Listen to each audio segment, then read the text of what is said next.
नमस्कार। Romeo and Juliet clause चर्चा का विषय है। यह अभी सुप्रीम कोर्ट ने स्टेट ऑफ यूपी बनाम अनिरुद्ध एंड अदर्स मामले में यह कहा कि जो कंसेंसुअल सेक्स है, सहमति आधारित जो सेक्सुअल रिलेशनशिप है, उसकी आयु जो है हमने तय की है कानून में, पॉक्सो कानून में, वह 18 वर्ष है कि 18 वर्ष से नीचे अगर कोई सेक्सुअल रिलेशनशिप होता है तो वह क्राइम है उस कानून के तहत। कोर्ट ने यह कहा कि इसका एक एक्सेप्शन होना चाहिए और अगर कंसेंट बेस्ड रिलेशनशिप है तो उसे अपराध की श्रेणी में नहीं रखा जाना चाहिए। अब कोर्ट का यह जो फैसला आया अभी हाल फिलहाल, उसमें उसने एक सोशियो लीगल डिबेट क्रिएट कर दिया है कि क्या यह समाज के लिए उपयुक्त है, क्या यह कानूनी है, क्या इस पर संसद को कानून बनाना चाहिए, क्या करना चाहिए। यह एक डिबेट का मुद्दा बन गया है सामने। उसी पर आज थोड़ी सी चर्चा करेंगे हम लोग कि रोमियो जूलियट क्लॉज है क्या और यह कितना आवश्यक हो गया है, इसकी आवश्यकता क्या, इसकी जरूरत क्या है और यह कितना लॉजिकल होगा अगर हम इसको इंक्लूड करते हैं पॉक्सो जैसे कानून के तहत। तो रोमियो जूलियट जो शब्दावली आई है, जो टर्म है, वह शेक्सपियर का एक ड्रामा है, tragic, the tragedy of Romeo and Juliet. लेकिन उसकी ट्रेजेडी नहीं ली गई है, इसमें केवल यह लिया गया है कि दो जो परस्पर विरोधी शत्रुता रखने वाले दो परिवार थे, उनके बच्चों के बीच बहुत ही इनोसेंट और बहुत ही इसको कहेंगे कंसेंट बेस्ड एक लव अफेयर, रोमांस का संबंध था जो बहुत चर्चा में रहा और हमेशा उसको स्टेज शो करने के लिए प्रेरणा मिलती रही रोमियो जूलियट से। बहुत ही चर्चित, बहुत लोकप्रिय ड्रामा है शेक्सपियर का।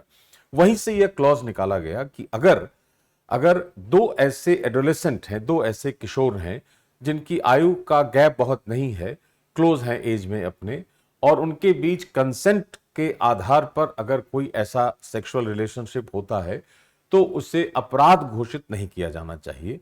अदरवाइज हो क्या रहा है कि शायद कानून इतना रिजिड हो गया है कि वह ऐसे संबंधों को रिकॉग्नाइज नहीं कर रहा, जबकि समाज में जो परिवर्तन हो रहे हैं, जो समाज में बॉडीली ऑटोनॉमी की बात आ रही है, शारीरिक स्वायत्तता, प्रजनक स्वायत्तता, रिप्रोडक्टिव ऑटोनॉमी की जो बात आ रही है, हमारे इंडिविजुअल राइट्स की जो बात आ रही है, जिस तरीके से समाज परिवर्तित हो रहा है, ऐसी स्थिति में कानूनों को भी रिफॉर्मेटिव, सुधारात्मक होना चाहिए, न कि बहुत रिजिड। तो यही कारण है कि यह जो मुद्दा है, यह डिबेट का मुद्दा बना हुआ है। कई बार इसको ऐसे भी देख सकते हैं हम कि आखिर समाज में ऐसा परिवर्तन क्या हुआ है। तो एक बात यह आती है सामने कि हमने जुवेनाइल जस्टिस एक्ट में जुवेनाइल की आयु घटा दी थी। अगर याद आ रहा होगा तो एक केस था मुकेश बनाम गवर्नमेंट ऑफ एनसीटी 2014, उस मामले में और उसके पहले यह हमने आयु को घटाकर 16 वर्ष कर दिया था और यह कहा था कि अगर कोई व्यक्ति है जो इस आयु वर्ग में है और जुवेनाइल जस्टिस बोर्ड ने अगर अनुमति दी है तो हेनस ऑफेंसेस में, जो जघन्य अपराध हैं जिनमें 7 वर्ष से ज्यादा की सजा हो रही है, उसमें उनको ट्राई किया जाएगा एक वयस्क की भांति। तो जुवेनाइल की एज घटाना एक अनिवार्य शर्त हो गई हमारी, जो परिवर्तन हो रहा है उसको देखते हुए।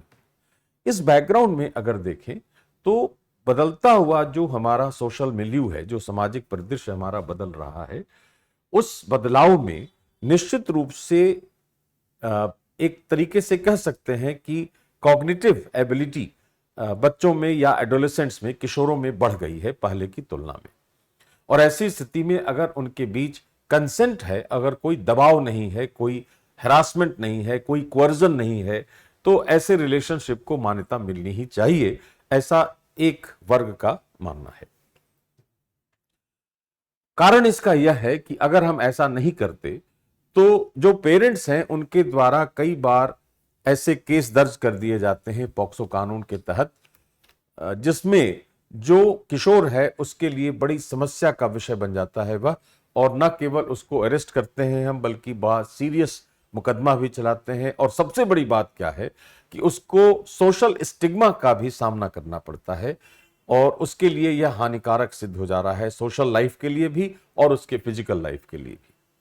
तो कहने का मतलब यह है कि कोर्ट का यह मानना है कि अगर हम ऐसा रिकॉग्निशन कर लें तो हम ऐसे बहुत सारे मिसयूज वाले मामले पर रोक लगा सकते हैं, और जो एब्यूजेस हो सकती हैं उसको हम रोक सकते हैं। कोर्ट ने यह भी कहा कि ऐसा एक्सेप्शन रखने का अर्थ यह नहीं है कि हम कानून को डाइल्यूट कर रहे हैं। अगर उसमें एक्सप्लॉयटेशन है, अगर कोर्जन है, तो हम दंड जैसे दे रहे थे वैसे ही देंगे। लेकिन अगर कंसेंट है तो कंसेंट को इससे बाहर क्यों रखा जाए, या इसके दायरे में क्यों रख दें हम कि यह अपराध होगा।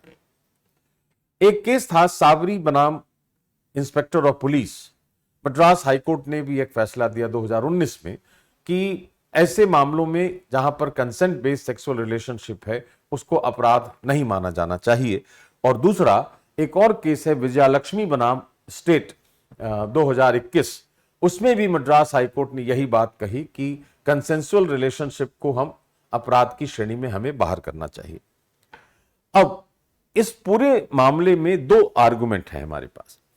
एक आर्गुमेंट यह कह रहा है कि यह अपराध को रोकेगा, जो मिसयूज हो रहा है कानून का, उस कानून के मिसयूज को रोकेगा। यह सबसे बड़ा लाभ है अगर हमने ऐसा कोई एक्सेप्शन, रोमियो जूलियट क्लॉज नामक एक एक्सेप्शन हमने पॉक्सो कानून में लिखा, तो यह निश्चित रूप से उसके मिसयूज को रोकेगा। दूसरा कि यह जो एक जिसको कहते हैं प्रेडेटरी एक्सप्लॉयटेशन, कि आगे बढ़कर हमने किसी को मजबूर किया और हमने कोर्सिव बिहेवियर से हमने उसको डरा धमका कर हमने उसका सेक्सुअल एक्सप्लॉयटेशन किया, ऐसा कोई प्रावधान नहीं होगा, उसमें ऐसी समस्या नहीं आएगी। इसके लिए एक बहुत अच्छा सुझाव ऐसे लोगों ने दिया जो इसके समर्थक हैं। वो यह कह रहे हैं कि मैला इन से, एक लैटिन फ्रेज है मैला इन से, जिसका मतलब होता है रॉन्ग इन इटसेल्फ, अपने आप में गलत है बात। तो अगर कोर्सिव रिलेशनशिप है, हरासमेंट के आधार पर है, फोर्सफुल है, तो वह मैला इन से होगा, अर्थात रॉन्ग इन इटसेल्फ, अपने आप में गलत होगा।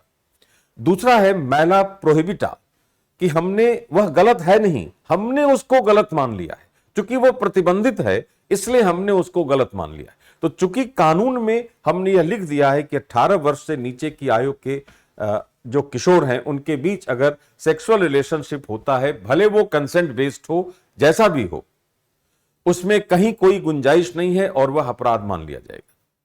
तो मैला प्रोहिबिटा वाला जो कॉन्सेप्ट है उसमें और मैला इन से में अंतर किया जाना चाहिए।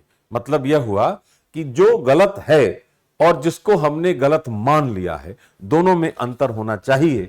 अगर अंतर नहीं होगा तो यह समस्या बनी रह जाएगी और हम किशोरों को हम परेशान करते रहेंगे इस आधार पर।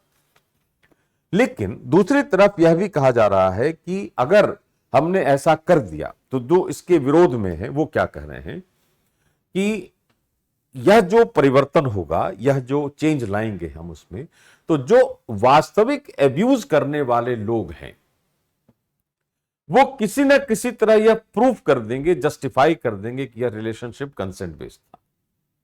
तो इससे समस्याएं बढ़ सकती हैं, एक आशंका है, यह एप्रीहेंशन है।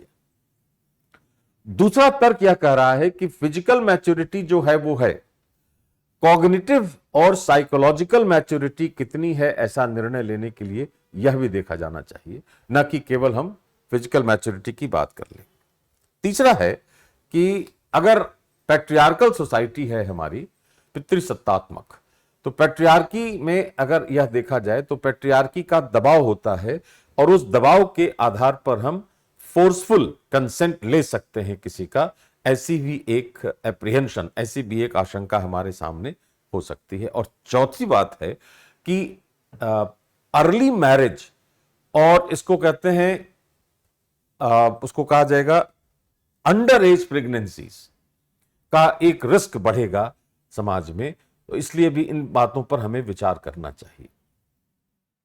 अब स्थिति यह है कि संसद के सामने दो विकल्प हैं, या तो इसको स्वीकार करे कि रोमियो जूलियट क्लॉज नामक एक एक्सेप्शन हम पॉक्सो कानून में रखें, और दूसरा कि हम इसको अस्वीकार कर दें। तो यह जो ब्लैक एंड व्हाइट एक अप्रोच होता है, इससे बचकर हमें करना यह होगा कि एक तरफ वह इंडिविजुअल इंटरेस्ट है, एक इंडिविजुअल राइट्स है, और एक तरफ सोशल इंटरेस्ट है। दोनों का संतुलन होना चाहिए हमारे कानून में।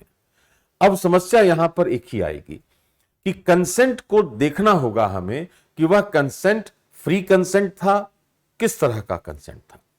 यह बात बहुत महत्वपूर्ण है। दूसरी बात है कि कोर्ट ने यह तो कह दिया कि कागज पर जो आयु है वह आयु मेडिकल एग्जामिनेशन पर प्रभावी होगी। इसका मतलब कि जो सर्टिफिकेट्स में जो एज हमने लिख रखा है that is more important than medical examination. लेकिन ध्यान यह भी रखना होगा कि दोनों का सेम इंपॉर्टेंस होना चाहिए। कागज तो कई बार फोर्स्ड भी हो सकते हैं, मेडिकल एग्जामिनेशन वहां पर काम आ सकता है, लेकिन यह भी हो सकता है कि कई बार मेडिकल एग्जामिनेशन में कोई कंफ्यूजन रह जाए तो कागज। तो इसका अर्थ है कि दोनों तरह के एविडेंसेस को हमें ध्यान में रखना होगा। तो इन सारी बातों पर गौर करते हुए संसद को कानून बनाने की जरूरत है, न कि एक तरफा किसी कोई निर्णय लेने की। तो हमारा उद्देश्य यह होना चाहिए कि कानून में individual interest and individual rights and social interest and social obligations must be balanced, दोनों के बीच एक संतुलन अवश्य होना चाहिए। तो संसद को, पार्लियामेंट को रोमियो जूलियट क्लॉज नामक प्रावधान करने के पहले विधि विशेषज्ञों से इस पर एक विवाद जैसा मुद्दा उठाया जाना चाहिए, चर्चा का विषय बनाया जाना चाहिए, और एक तरीके से पब्लिक ओपिनियन क्रिएट करने की जरूरत है before we proceed for making a law on this subject. Thank you.